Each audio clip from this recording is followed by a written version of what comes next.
So I'm getting bottom surgery in the fall, hopefully, maybe around September if everything is all good and I get cleared by my surgeon.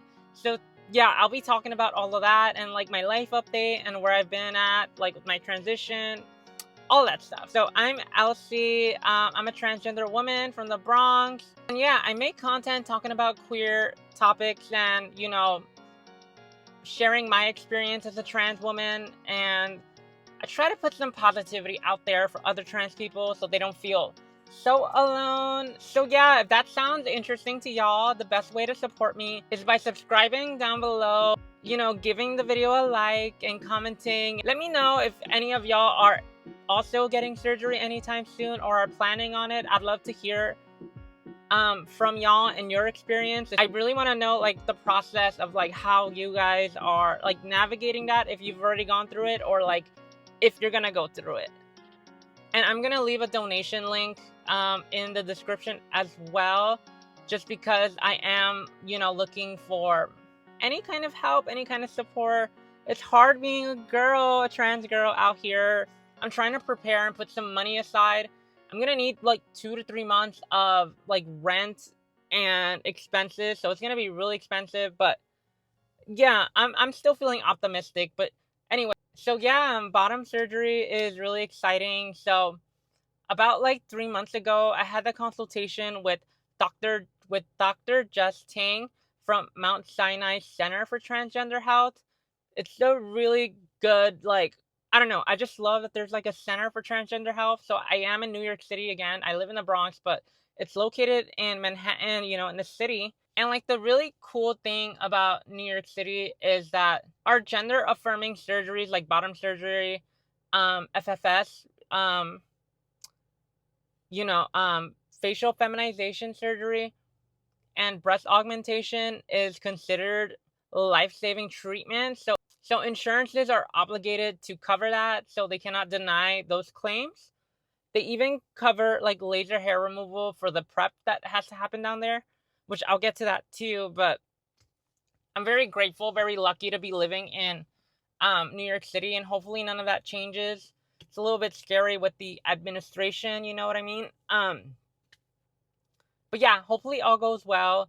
I met the surgeon and he was super cool. Like when I met him, he was like, first thing he said is smiled. He's just like, "So you want a vagina? Because I can do that for you." And like, I've read interviews about him, seen some clips about him, and I don't know, he seemed like really nice and like, I don't know. But like, I did not expect him to be so silly and like, I don't know. It was really amazing, super cool. Um, And then he's like, "So you want to see pictures?" And he showed me a bunch of pictures, and like I was like, "Oh my god, I am gonna have one." But yeah, he told me that everyone develops differently, and so yeah, expect it to look different according to whatever I have. The nurse also explained to me like the risk and like what healing looks like and the whole process, which I have some documents about that. I feel like I'm gonna make another video like going through that, like sharing a screen and sharing the documents to like go over it. But yeah, they talked about dilating and having to do that 3 months. Like I don't know, I forget the how often you have to do it. I know it's like almost like a forever thing, but it'll become less frequent. But the first like 3 months you have to dilate 3 times a day for like 20 minutes. I don't know, I don't know what the intervals look like. I think it's like when you wake up, middle of the day, and then before you go to bed. So that's 3 times. And then you got to go through different sizes and like basically put this big metal, like, you know what, a dildo basically, for dilation. Yeah, an eggplant, you know what I'm talking about. Anyway, yeah, you're gonna put that in yourself. They told me that it's really the first 2 weeks that are like really painful. After that, it's just gonna be discomfort, and it's not gonna be that bad, pain. But the only thing is that I'm gonna have to be in bed for the first 2 months for like majority of the time. Like I'm allowed to shower, no baths, no baths. But yeah, I can use the bathroom, and I think it was like I can have 250 steps a day. So again, not much walking. or like movement, can't lift anything heavy. Um, but I expect to get a lot of help from my mom. They said that they would help me hopefully get some time off to be there with me, at least like a few days a week. And again, I'm way ahead of time. I'm gonna like plan that out still. I still have time to plan it out. And the other risk that's kind of scary, that is really common, is basically where your hole, your butt, where you poop, right? The anal, whatever. And the vagina, it can like really, it might like open up all the way till there. So you're gonna have like an opening from there. So it's kind of like a scar. It will heal, but it'll, it's like having a wound, right? Like when you fall down, it'll heal eventually, but basically it's like it might the exposure, the whatever might go down to your booty hole. So that's gonna be a little scary. And obviously, like when you first look at it, it's gonna look scary. So I'm preparing for that. But yeah, the healing process also takes about like 6 months fully, unless you heal fast. It's kind of crazy. Play with your clit down there at like, I don't know, 2-3 weeks or something, but you might not feel much sensation. But the documents say please play with yourself and explore your new parts, and get used to it.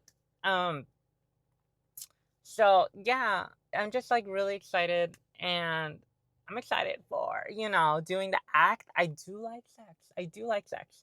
Anyway, and if I heal fast, I might be cleared before the 6 month period, so I might be able to have sex, and that's the whole point, right? Also alleviating gender dysphoria, not having to tuck anymore. That's all amazing, and I love that for myself. Being able to wear a bikini comfortably. I have not gone to the beach in like, I don't know, 6 or 7 years prior to COVID. It was before COVID the last time I went. And like, I'm gonna wear a bikini, and I can like I don't have to worry. Like, I don't have to worry, and that's amazing. When I'm wearing tight jeans, I don't have to worry about tucking. Like, I'm excited. I am really, really excited. It's gonna do so much for my gender dysphoria and my confidence. And then, sex is gonna feel great. So I'm looking forward to that, assuming I have someone to have sex with. I'm like currently single because I went through a breakup I was with someone, my girlfriend, who's now my ex, for like over 4 years, and that was crazy. Got super depressed, but I'm excited for the future. I'm starting over, building a new foundation for myself, new routines and new systems, and yeah, all that. So again, this is all a part of the journey. Having grace with myself, because it's hard. It's hard. On top of that, like the financial pressure, being an adult is hard. Um, I live like, I don't know, at least like an hour and a half from my parents. So I can't see them as much. They were my biggest support system. I miss seeing them so much. I wish I had them close by again, but yeah, it's been hard, but we're gonna stay optimistic. Okay, we're gonna stay optimistic. Also, I already started prepping down there. Like, basically they have to laser all the hair down there, because when you have the surgery, if you don't laser down there or get rid of all that hair, there's a chance that you can grow hair on the inside of your vagina, and that's awful. I don't want to have that. But also because my skin type, I'm brown. We also have to do electrolysis, which is a more better form of laser. Basically, it's more permanent, more effective, especially with my skin color, because laser hair removal is more effective the lighter skin you have. So yeah, my insurance just approved that too. So I'm gonna have my third session of laser hair removal, and I forget, and like, I don't know, in the beginning of every month, like the 5th or something. I don't know. The 5th of every month or something like that. So I'm going into my third session. A little awkward, but it's really fast. Um, and yeah, I don't know. The doctors there are great. I don't like. I feel as comfortable as I can be. So I don't know. It's just been going really well. I love the clinic there. It's amazing that it even exists. And the thing about Dr. Jess Ting is that I like to say he's like the master chef, because he's the one that trained all the other surgeons that are there. So I think they have like 5 surgeons now. And the wait list used to be like 3 years. And now the wait list is like, I don't know, a year or less. So I don't know, I'm really happy about that. And um can possibly get approved a little earlier for bottom surgery, depending when my surgeon clears me. But yeah, I'm really happy that my insurance is gonna cover it. I don't have to pay anything out of pocket. The only thing I have to worry about is, like, again, the other financial stuff. Obviously, like paying rent and taking care of the expenses for like 2 to 3 months. Um, which I am really stressed about. I live paycheck to paycheck, so again, I gotta find ways to make more money. Um, Especially in this economy, it's so freaking hard. But yeah, so I started that process, and yeah, so I have to be in bed as well for like, I have to be basically flat with my head like this way, like kind of tilted. Um so that's going to be kind of depressing, but I have a lot of friends. They'll visit me and bring me food and help me as much as I can. Hopefully make some fundraisers, cuz like I might need $10,000 honestly, which is a lot of money. I don't even have a savings account. I have nothing. Again, I live paycheck to paycheck. So this is going to be really tough. But again, hopefully I can raise that amount. I'm preparing for all of that. The other thing is, like, I also have ADHD, so I'm on meds. The doctor, I take Vyvanse. I used to be on Adderall. So yeah, maybe I'll make another video talking about my whole ADHD and whatever, managing that. I got diagnosed like 2 years ago. Started taking meds around that time. I can still take my ADHD meds regularly. I also have bipolar 2 disorder, which is like also really hard to manage, especially when life is so stressful. Because I get way more depressive episodes way more frequently than I do mania. So yeah, the depressive episodes are really hard because I end up isolating myself, and I sometimes result to like self-harm, and I start to feel like I don't want to be in the world, right? But I have to constantly remind myself that there's people that love me and life is worth living. So even though I'm super happy, I just want you to know it's also hard. Like, I'm not perfect, right? I try to remind myself to be as happy and present as I can. But again, I'm a human being. I know I come off as like really happy and optimistic all the time, but when I'm by myself, struggling, day to day, it gets really hard. Um, but yeah, so I'll have to manage my bipolar at the same time. Um, I expect to get into a depressive episode maybe, but I don't know. I'm gonna try to focus on making music. I don't know, on as much as I can. Maybe catching up on some video games. And like, I don't know, just trying to take advantage of the time. Just trying to take advantage of that time off. Allowing myself to rest. And yeah, I'm preparing again for all of that. Especially mentally preparing. So, it is a little worrisome, but I have therapy, a psychiatrist, so we can always do that virtually. Um, and yeah, so that's gonna be that. And yeah, so like my mental health also is like, with my busy life. Again, that's why I'm so inconsistent in making content, but I'm trying. I really want to be consistent because I genuinely love making these videos. People DM me and talk to me how much it means to them. Especially like representing like other Latinas and Mexicans, because I know like the online spaces with like trans people and queer people, like really dominated by white people. So I love that I can be that example for others, you know what I mean, and relate to experiences that are more closer to our shared culture as like Mexicans and Latinas and all of that. Also, I'm very fortunate that my parents support me and all my siblings. They love me, and yeah, I'm very fortunate for that.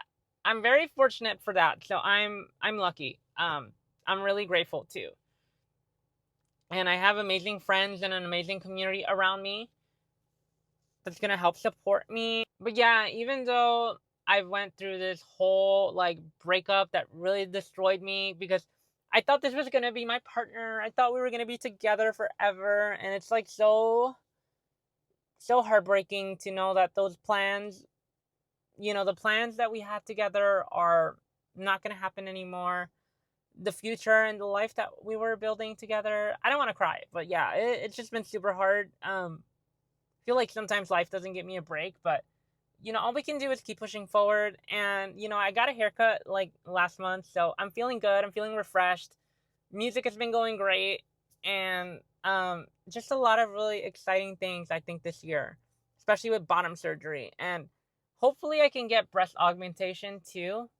At some point, I don't know. I'm gonna have to figure that out. But I'm feeling optimistic. New look, trying to explore more with my style, and oh my god, freaking creditors are calling me right now. I'm in a lot of debt, okay? I'm in a lot of debt. But we're gonna move forward, okay? We're gonna figure it out. That's all. We just gotta stay optimistic. Again, there's a solution to everything. We just gotta remember as much as possible that a brighter future is possible, but we have to believe in order for that to happen. And I always say, like, having hope is a choice you have to make every single day. um Sometimes I forget that. Sometimes it's really hard, but again, hope is a choice. You have to, it's not a feeling you wait for, it's a decision you make. And because without it, like, what's the point, right? What's the point of living? Because, like, you need it to feel good. You need it to move forward. I think that I'm ready for this. um I wanted to do it prior again, but like a few years ago I even started the process. I did the consultation, but I was having issues with like finding housing and like financially not in a good place. And I'm not really that well in a good place either. I use my car for work. I work out of my car. I'm a Uber slash Lyft driver, like full time, and like with the gas and all that stuff. It's so expensive. It's killing me. Like, gas is like $4. It used to cost like $30 to fill up my tank. Now it's $45, almost $50, and it's horrible. Like, on top of maintenance, insurance rates went up. Like, I literally pay my rent late all the time. My electricity got cut off in November too. Like, it was crazy. And on my birthday, which was freaking crazy, but I'm on a payment plan, but I'm still paying that late. So I got to figure out what I'm going to do with that whole situation. Hopefully things get better. Um, I think other ways that I'm trying to find funding, I'm going to like make zines or like stickers, merch, and stuff like that, and kind of promote it on my videos. But I'm still developing that. Like, I write poems and such. I'm also an artist. I make music, which I haven't released yet, but I did perform for the first time ever, so I'm really excited about that. But hopefully pushing myself to perform more, and like asking for donations, and trying to like build other forms to make money, because like I really really really need to be ready financially, because I don't want to delay it again, because like the administration, you don't know what's gonna happen, and I really really really am prioritizing this to get bottom surgery as fast as possible. So yeah, I'll leave a donation link down below. I just made a Ko-fi account, and hopefully I get some merch for y'all. I feel kind of bad accepting donations and not giving anything in return, but even a little bit helps. I know a lot of people aren't in a position to help, especially with this economy, but any little bit really helps, honestly, like to alleviate some pressure on me. And I think if I do merch, it'll help a lot to give myself time to make more content and make more videos. So yeah, anyway, comment down below if you are planning on having surgery, or you had it already, or like what you think, or where you're at in your transition. Anything, honestly. I'm really interested in knowing y'all's experience. Yeah, I love you guys, and thank you so much for supporting me. I'll see you in the next video. Anyway, bye bye.